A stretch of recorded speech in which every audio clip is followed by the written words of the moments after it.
Ada yang Al Khalifatul Awal Abu Bakar Siddiq. Nah, jamaknya radhiyallahu anhu. Gitu kan. Itu. Ikhwatiddin, itu tidak ada dasarnya. Apakah begitu maknanya? Assalamualaikum warahmatullahi wabarakatuh. Hamdan wa syukran lillah, sholatan wa salaman ala rasulillah, amma ba'd. Untuk kaum muslimin dan muslimat dimanapun berada, semoga selalu diberikan kelancaran dalam menjalankan aktivitas, terutama menjalankan ibadah puasa.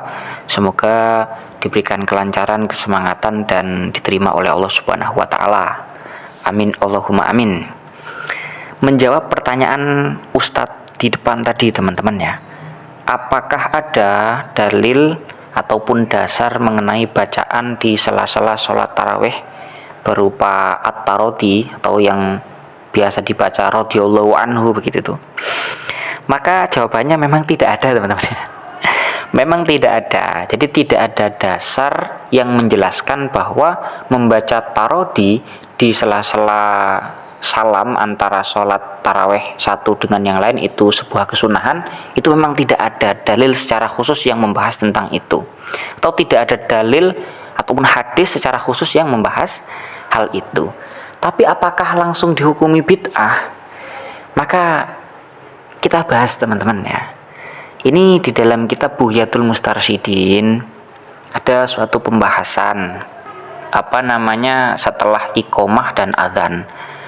Awalnya di sini yang dibahas adalah membaca sholawat terhadap Kanjeng Nabi setelah iqomah ataupun setelah adzan, gitu ya. Terus di bawahnya itu sampai ila angkol wa ammat tarodi ya. Adapun membaca radhiyallahu anhu anis sahabati falam yarid bi khususihi, maka tidak ada keterangan khusus yang membahas tentang hal ini. Huna di sini, di bab ini, maksudnya bab setelah adzan dan iqomah. Kabaina taslimati tarawihi, seperti juga dibaca di sela-sela antara salam sholat tarawih ya. Berarti setelah sholat tarawih salam, nah itu kan biasanya dibaca Khalifatul Ula, Sayyidina Abu Bakar As-Siddiq, dan yang lain-lain lah, macam-macam ya per daerah itu ya. Itu juga sama, teman-teman. Tidak ada dalil ataupun hadis yang membahas secara khusus, dan betul tadi ya Ustadz di depan tadi itu ya. Tapi apakah ini bid'ah? Nah, ini lanjutannya. Bal huwa bid'atun, bahkan ini adalah hal yang bid'ah. Tapi jangan dipotong di sini saja gitu loh.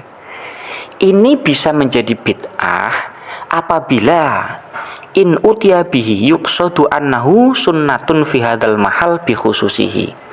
Apabila bacaan-bacaan tadi itu diyakini kesunahannya memang dibaca di sela-sela sholat tarawih, maka menjadi bid'ah. Karena memang tidak ada dalil yang menjelaskan hal itu, dan keyakinan ini salah, teman-teman. Ini makanya yang menjadi bid'ah gitu. Tapi kalau kita lanjut lagi, tidak menjadi bid'ah in utiyabihi, atau bisa juga dibaca in atabihi ya. Ini berarti memperkirakan domir. La in utiyabihi biqasdi kaunihi sunnatan min haitsul umum. Tapi kalau misalnya kita itu memang bermaksud, memiliki tujuan membaca radhiyallahu anhu itu adalah sebuah kesunahan umum, kita kapan saja boleh membaca radhiyallahu anhu, mendoakan sahabat itu kapan saja boleh, ya maka tidak menjadi bid'ah, karena ini masuk dalam kategori dalil yang umum. Dan ulama-ulama Wahabi itu banyak juga menggunakan dalil umum dalam beberapa fatwanya, dan mereka tidak menggugat bahwa itu hal yang bid'ah. Salah satunya ini pernah disepil oleh Kiai Ma'ruf Khozin ya di FB-nya. Jadi ada sebuah pertanyaan, bagaimana ketika kita sholat sunnah kemudian mendengar nama Nabi Muhammad SAW itu disebut, apakah kita boleh untuk membaca sholawat? Maka fatwanya mengatakan boleh, teman-teman, karena ada hadis umum ya kan.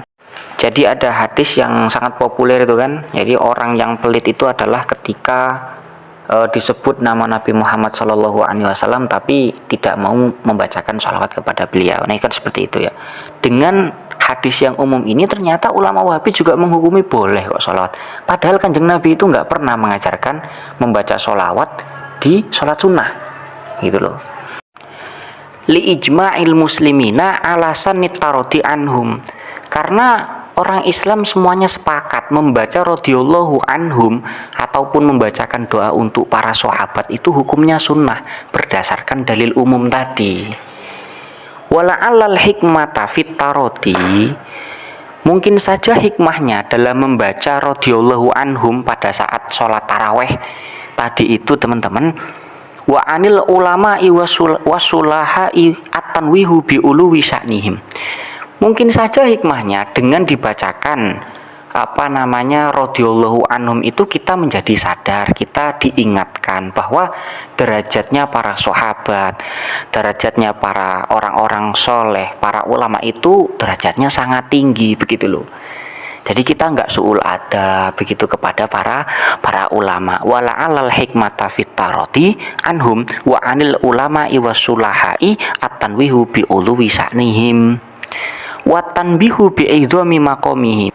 Juga sama ya, ini maknanya adalah mungkin saja dengan adanya lafaz-lafaz tadi kita menjadi ingatnya, diperingatkan oleh lafaz-lafaz tadi bahwa para ulama, para orang soleh, para sahabat itu memiliki makom yang tinggi.